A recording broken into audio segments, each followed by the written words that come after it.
اعوذ باللہ من الشیطان الرجیم بسم اللہ الرحمن الرحیم۔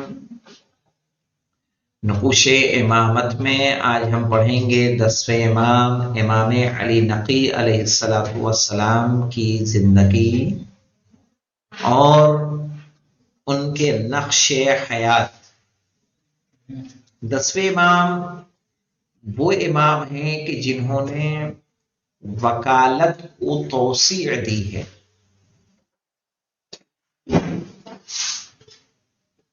سمجھ رہے ہیں؟ نواب اربع میں عثمان بن سعید محمد بن عثمان، تو جو عثمان بن سعید تھے وہ صحابی تھے ہمارے 10ویں امام کے، پھر صحابی تھے کس کے؟ 11ویں امام کے، بعد میں نائب بنے 12ویں امام کے، اور ان کے بیٹے محمد بن عثمان وہ نائب بنے۔ علی بن محمد ثمری وہ بھی 11ویں امام کے تو یقینی طور پر ہیں، 10ویں امام کے ہمیں دیکھنا آئے، اگر ہوں گے تو آ جائے گا، لیکن عثمان بن سعید یقینی طور پر کیا ہے؟ 10ویں امام کے بھی صحابی ہیں۔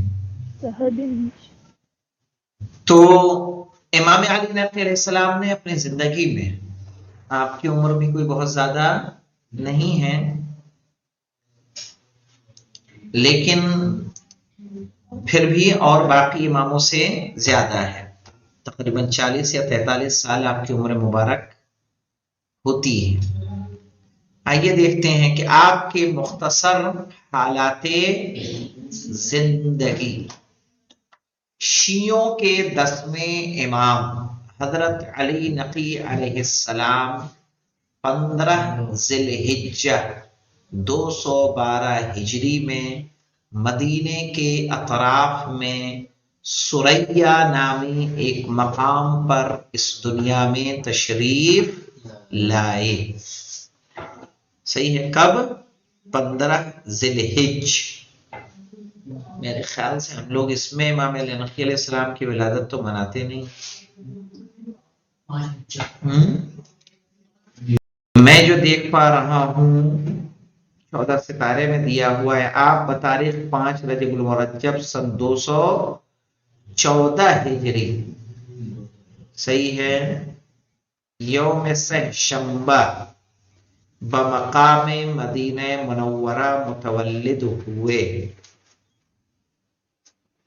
اور شیخ مفید کا کہنا ہے کہ مدینہ کے قریب ایک قریہ ہے جس کا نام سریہ ہے، وہاں آپ پیدا ہوئے۔ یہ جو 5 رجب والی روایت ہے 214 ہجری، یہ روایت ہے نور الابصار میں، اور انہوں نے جو روایت نقل کی ہے 15 ذی الحجہ 212 ہجری، 1 نمبر کے حاشیے پہ چل کے دیکھیے، اعلام الورا تبرسی کی ہے اور ارشاد شیخ مفید کی، اور ظاہر ہے ارشاد کا انہوں نے بھی حوالہ دیا سریہ والی جگہ پہ، لیکن تاریخ میں جو حوالہ دیا ہے وہ کس کا حوالہ دیا ہے؟ نور الابصار کا، جو یہ جس کا حوالہ یہاں موجود نہیں ہے۔ آئیے دیکھتے ہیں آپ کے والد ماجد امام جواد علیہ السلام اور آپ کی والدہ ماجدہ جناب سمانہ مغربیہ ہیں۔ مغربیہ جانتے ہیں کس کو کیوں کہتے ہیں؟ مغرب جو آج ملک ہے اس کو بولتے ہیں موروکو۔ کیا بولتے ہیں؟ موروکو۔ اس کو عربی میں کہا جاتا ہے مغرب۔ جناب سمانہ خاتون وہیں کی رہنے والی تھی، اسی لیے ان کو کہا جاتا ہے مغربیہ۔ تو آپ کی والدہ جناب سمانہ ہیں جو ایک بافضیلت اور باتقوی کنیز تھیں۔ کیا تھیں؟ کنیز تھیں۔ نمبر 2 حاشیے پہ آئیے، اعلام الورا تبرسی صفحہ 355، راویان شیعہ کے درمیان ابو الحسن اول سے مراد امام موسیٰ بن جعفر اور ابو الحسن ثانی سے مراد 8ویں امام ہیں۔ 10ویں امام علیہ السلام کے مشہور القاب تقی اور ہادی ہیں، اسی لیے عرب میں جو 10ویں امام کو جیسے 8ویں امام کو کہا جاتا ہے امام جواد، صحیح ہے، ہم لوگ کہتے ہیں امام محمد تقی. اور 10ویں امام کو کہا جاتا ہے امام ہادی. شہرت جو ہے کس کے ہے؟ ہادی. ہمارے یہاں شہرت کس کو ہے؟ نقی. صحیح، تو مشہور القاب نقی اور ہادی ہیں. اور آپ کو ابو الحسن ثالث بھی کہا جاتا ہے. ابو الحسن ثالث. صحیح. ابو الحسن اول کس کو کہا؟ 7ویں امام. ابو الحسن ثانی 8ویں امام. آٹھویں امام. ابو الحسن ثالث 10ویں امام. 10ویں امام. ویسے ابو الحسن اول کون ہے؟ امام علی علیہ امام علی السلام. علیہ السلام. امام علی علیہ السلام. ان کی کنیت ہے ابو الحسن. پھر 7ویں امام کی کنیت ابو الحسن. 8ویں امام کی کنیت ابو الحسن. 10ویں امام کی کنیت ابو الحسن. 4 ائمہ ہمارے ابو الحسن ہیں. جب آپ دعائے توسل پڑھیں گے تو دعائے توسل میں جب ہم ائمہ کو مخاطب کرتے ہیں تو دیکھیے اس میں ہم یا ابل حسن کہتے ہیں. صحیح ہے، یاد آ رہا ہے کہ نہیں یاد آ رہا ہے؟ اس میں کتنے آتے ہیں؟ کتنے آتے ہیں؟ 4 ابو الحسن آتے ہیں دعائے توسل. دیکھیے مولانا یہاں پہ جب ہم مولائے کائنات کو مخاطب کریں گے، یہاں آ جائے گا مولائے کائنات کا. مولائے کائنات کا پہلے ہے کیا شہزادی سے؟ یہ دیکھیے مولائے کائنات کو مخاطب کیا گیا تو کیا کہا؟ یا ابل حسن یا امیر المؤمنین. اور اس کے بعد نیچے آ جائیں گے یا ابا جعفر. اس کے بعد آ جائیں گے، یہ دیکھیے یا ابل حسن یا موسی بن جعفر. 2 ہو گئے. اور اس کے بعد یا ابل حسن یا علی ابن موسی 3 ہو گئے. اور اس کے بعد 9ویں میں تو ہے نہیں، 9ویں کی کنیت ابو جعفر ہے. 10ویں میں ملے گا پھر ہمیں یہاں پہ یا ابل حسن یا علی ابن محمد ایھا الہادی النقی یبن رسول اللہ. صحیح ہے، تو ہادی بھی آپ کا وہ ہے لقب ہے اور نقی بھی آپ کا لقب ہے. تو کتنے آتے ہیں ابو الحسن وہاں پہ دعائے توسل میں؟ 4. امام علی نقی علیہ السلام سن 220 ہجری میں اپنے والد کی شہادت کے بعد مسند امامت پر بیٹھے. کتنے ہجری میں؟ 220 میں. 2 سال آپ کی 212 ہجری میں ولادت ہے تو 220 میں عمر مبارک 8 سال. 214 اگر آپ کی ولادت ہے، جیسا کہ میں نے ابھی 14 ستارے سے پڑھا آپ کو، تو 220 میں آپ کی عمر مبارک 6 سال. لیکن اس کے باوجود لوگوں نے آپ کی امامت کو بآسانی قبول کیا. جو مشکل امام محمد تقی علیہ السلام کے سامنے تھی وہ آپ کے سامنے موجود نہیں تھی. امام علی نقی علیہ السلام 220 میں اپنے والد کی شہادت کے بعد مسند امامت پر بیٹھے اور اس وقت آپ کی عمر 8 سال تھی. کس کے مطابق 8 سال تھی؟ اس روایت کے مطابق 212 کے مطابق. آپ کی امامت کی مدت 33 سال ہے اور آپ کی کل عمر 41 سال اور چند ماہ تھی. کتنے ایئرز کے تھے امام؟ 41 ایئرز. صحیح ہے، جو عمر کوئی بہت زیادہ عمر نہیں ہے. آپ 254 میں ہجری میں شہر سامرہ میں درجہ شہادت پر فائز ہوئے. صحیح ہے. آپ کے دور کے خلفاء، اسی لیے سامرہ میں کس کی قبر ہے؟ 10ویں امام امام علی نقی علیہ السلام اور 11ویں امام امام حسن عسکری علیہ السلام. 10ویں اور 11ویں امام کی قبر مبارک سامرہ میں. 9ویں اور 7ویں امام کی کاظمین. آپ کے دور کے خلفاء، امام علی نقی علیہ السلام کی امامت کے دور میں چند عباسی خلفاء اس طرح ہیں. मुअतसिम मामून का भाई। सही है। ये कब से कब तक रहा? 217 से 227। 27 कितने साल बढ़ गए? 10 साल। 10 साल। वासिक मामून का बेटा 227 से 232 तक।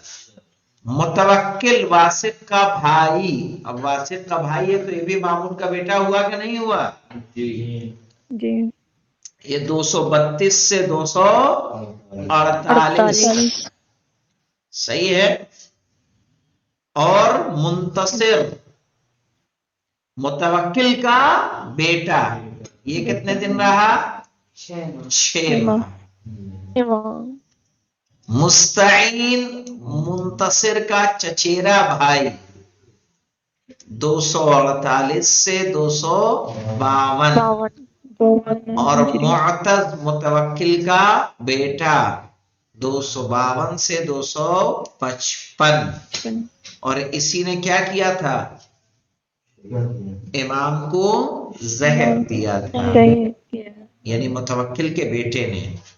इमाम हादी आखिरी खलीफा के दौर में जहर से शहीद कर दिए गए और आपको आपके घर में ही दफन किया गया। यानी आज जहां रोज़ा मुबारक है वही आपका क्या होता था?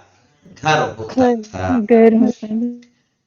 इमाम अलैहिस्सलाम के दौर में इज्तिमाई व सियासी हालात, यानी अब्बासी खिलाफत का ये दौर कुछ ऐसी खुसूसियात का हामिल है कि जो दूसरे जमानों में नहीं पाई जाती थी। झेल में हम उनमें से बाज की तरफ इशारा करते हैं। खिलाफत की हैबत और अजमत का सवाल। जो खिलाफत की हैबत होती थी, उसका रोब दबदबा होता था, वो दबदबा क्या हो गया था? खत्म हो गया था। खिलाफत खाह उमवी दौर में हो या अब्बासी दौर में, हैबत और जलालत की हामिल थी, लेकिन इस दौर में खिलाफत की कैबिनेट पर तुर्कों और गुलामों के मुसल्लत हो जाने की वजह से उसकी अजमत खत्म हो गई। कौन लोग हावी हो गए? तुर्क और गुलाम। और खिलाफत एक गेंद की तरह इन अफराद के हाथों में पड़ गई कि वह उसे जिस तरफ चाहते थे उछाल देते थे। और इस दौर में अमलन खलीफा का मकाम एक तशरीफाती, सही है, मकाम था। तशरीफाती यानी क्या है कि इज्जत के लिए बैठाल दिया जाए, जिसको हम लोग बोलते हैं कठपुतली।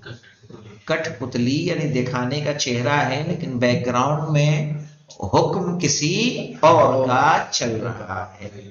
सही है। प्रधान तो फला साहब हैं लेकिन प्रधानी कोई और कर रहा है। सही है ऐसा। लेकिन इसके बावजूद जब भी मुखालिफिन की जानिब से खतरा महसूस होता था तो उनको कुचलने के लिए तमाम खलफा, उनके अतराफ में रहने वाले और खिलाफत के तमाम कारिंदे एक राय हो जाते थे, सब एकजुट हो जाते थे।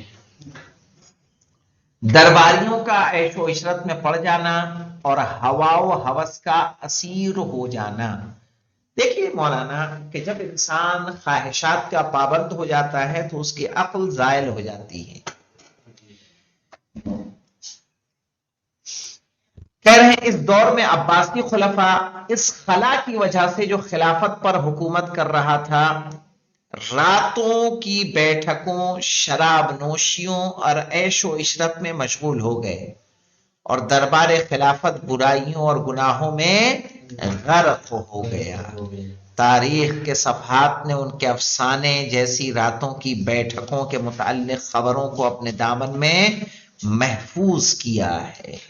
जाहिर है ऐशो इशरत का सामान बना लिया उन्होंने। सही है ना कि अब तो हमारे हुकूमत हमारे पास है, हमारे ऊपर कोई है नहीं, तो जाहिर है हमें कौन रोकने और टोकने वाला है।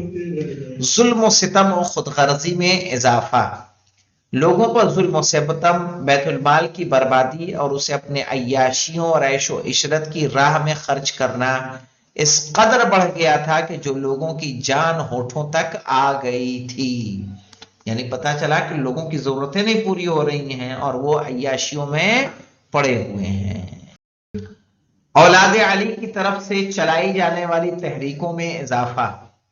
अब चूंकि जब हालात ऐसे थे तो जो तहरीकें हुकूमत के खिलाफ चलती थी उनमें भी इजाफा हुआ। तारीख के इस दौर में अब्बासी हुकूमत की कोशिश ये थी कि समाज में अलवियों के बारे में नफरत फैलाकर उन्हें मुतफर्रिक कर दें, यानी अलग अलग कर दें।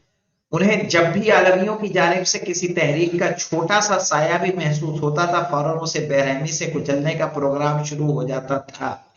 और उनके इस अमल में शिद्दत का सबब यह था कि खिलाफत अपने बरकरार किए हुए कंट्रोल और घुटन के बावजूद भी खुद को मुतजलजल और गैर पायदार महसूस करती थी, यानी उन्हें अपने मजबूती का एहसास ही नहीं था और इस किस्म की तहरीकों से सख्त खौफजदा थी। इस दौर में अलवियों का दस्तूर यह था कि बगैर किसी खास शख्स का नाम लिए हुए लोगों को आले मोहम्मद में से एक चुने हुए शख्स की रहबरी की तरफ दावत देते थे, यानी नाम नहीं लेते थे, एक मखसूस शख्स होता था उसकी तरफ दावत दे दी जाती थी। चूंकि तहरीक के सरबराहों को यह मालूम था कि उनके मासूम इमाम सामर्रा में फौजी अड्डों के दरमियान ज़ेरे निगरानी है। सही है, इमाम जहां रहते थे वो क्या था, फौजी अड्डा था, इसलिए उसको अस्कर कहा जाता है।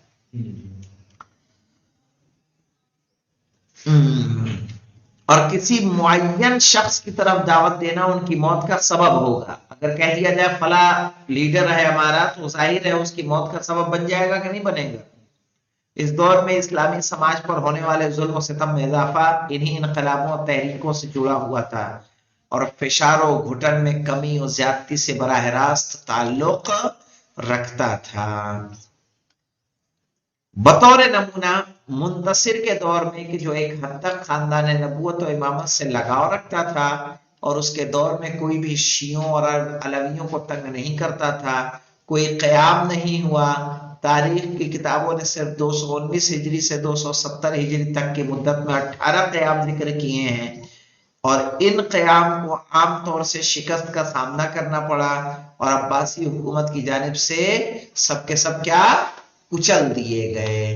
अब ये क़याम क्यों कुचले गए, उनकी इल्लत क्या थी, उनके असबाब क्या थे, वो इंशाअल्लाह हम लोग कल पढ़ेंगे। जाहिर है कि इतनी तहरीकें हुई, कितनी तहरीकें मौलाना, 18 क़याम जिक्र किए गए हैं, 18 बार जिहाद किया गया और कोशिश की गई हुकूमत के खिलाफ, लेकिन सब की सब किससे शिकस्त से दो चार हुई, सबको नाकामी हासिल हुई। जाहिर है उनकी हुकूमत थी और ये चंद अफराद थे, जाहिर है उनका जीतना इतना आसान नहीं था। फिर भी क़यामों की शिकस्त की वजह क्या थी, इल्लत क्या थे, असबाब क्या थे, वो इंशाअल्लाह हम लोग कल पढ़ेंगे। और अल्हम्दुलिल्लाह रब्बिल आलमीन।